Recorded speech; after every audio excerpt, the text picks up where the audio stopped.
Hi, my name is Bill Harms. I'm the lead writer on MAFIA III.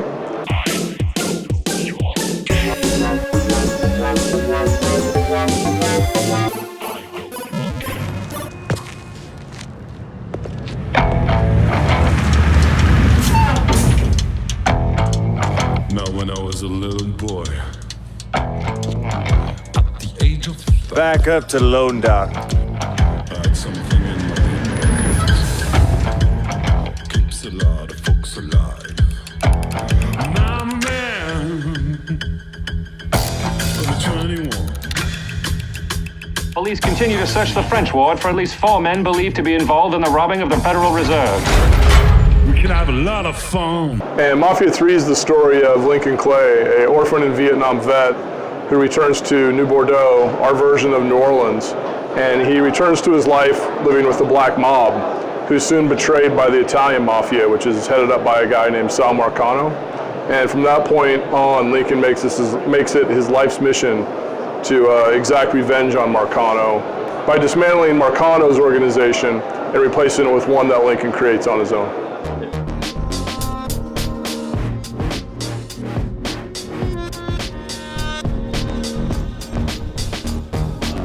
So New Bordeaux is our version of New Orleans.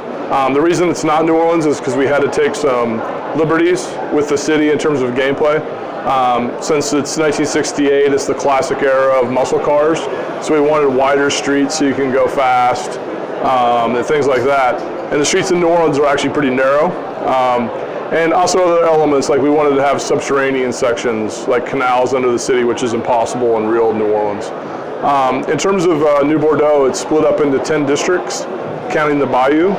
And each one of those districts has a very specific criminal ecology that's designed for that district. So downtown is based around extortion and blackmail and construction fraud, since it's the seat of city government, so it makes thematic sense.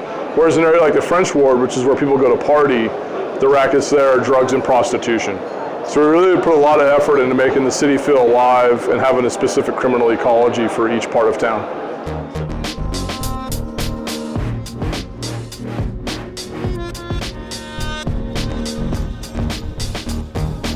Sure, so in MAFIA III carries this, the Mafia franchise as a whole is known for very strong narrative and a cinematic experience. So we definitely carried that forward. But one of the big changes is that for the first time, it's a true open world game. So there's open world activities throughout each district in the city. So like I said before, for downtown, it's based around construction fraud and extortion and blackmail. So they're not just random activities that you can do. You can play them in any order. Some of them you can choose not to do, but they're all thematically wrapped around Lincoln taking down the mob, and they all represent a kind of plank in the mob's overall hierarchy that Lincoln is systematically destroying. There's gonna be a lot of heat coming down off of what we've done tonight.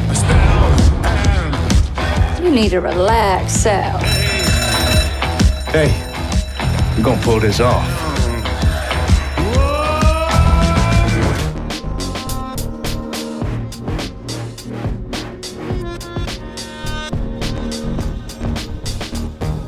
So I can't speak to other games, but I can say what we think is cool and unique about MAFIA III. Part of it, like I said, is the open world, the fact that they're not kind of random things, that they all tie into an overall criminal ecology. The other thing I think is really special about our game is that we have this thing called sit-downs. So as the player takes rackets from Marcano's men, he assigns those rackets to one of the 3 underbosses, Cassandra, Burke, or Vito.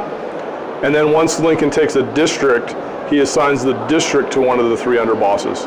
Now the interesting thing is let's say you use downtown as an example, you could do the blackmail and extortion racket, give that to Vito, you could give the construction fraud to Cassandra, and you could give the district to Burke. And if you do it that way, you actually take things away from those other 2 underbosses, which angers them. So you could get into a situation where one or more of your underbosses essentially betrays you and you have to kill them. The interesting thing about it, though, is that it's totally up to the player. It's driven by player choice. So it is possible to play through the entire game and end the game with all 3 of your underbosses. And you can keep them loyal. The flip side is you can also end where you only have one, and the other two the players had to eliminate.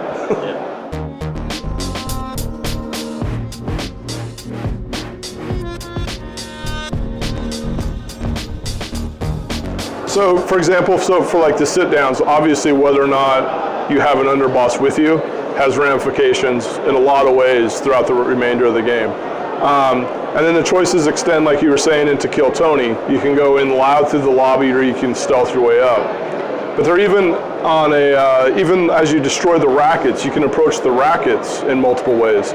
So you could stalk your way. Let's say you're going after one of Tony DeRozzio's enforcers. You can actually, once you find out where he is, you can stalk your way to him, or you can go in guns blazing. You can do a combination of two. You could call in Vito's hit squad.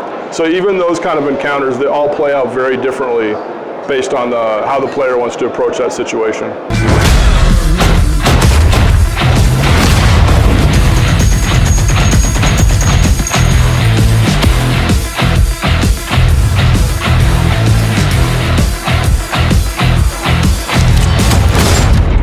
There's my boy.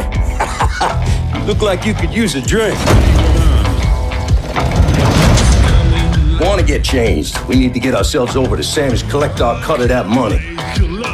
And George, there's one more thing we need to do. Hour's time.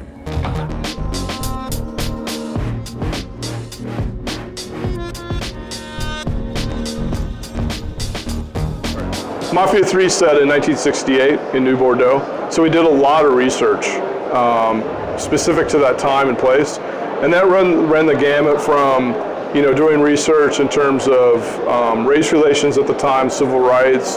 So we read interviews, we watched documentaries, so that really permeates throughout the story. And in terms of the game, it was doing research in terms of photos from the time. We actually got a lot of old retail catalogs off of eBay. And you go through there, and then you can see exactly how people dressed, the hairstyles of the time, because their hair or whatever would match the time. So it was really the full gamut to make the experience as authentic as possible and really bring 1968 to life.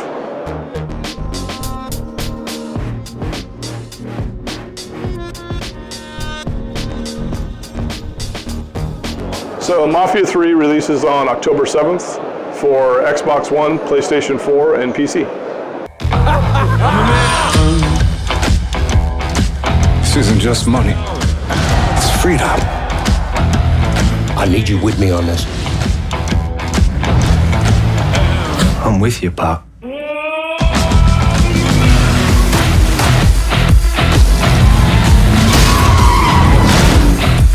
mind pouring one more though?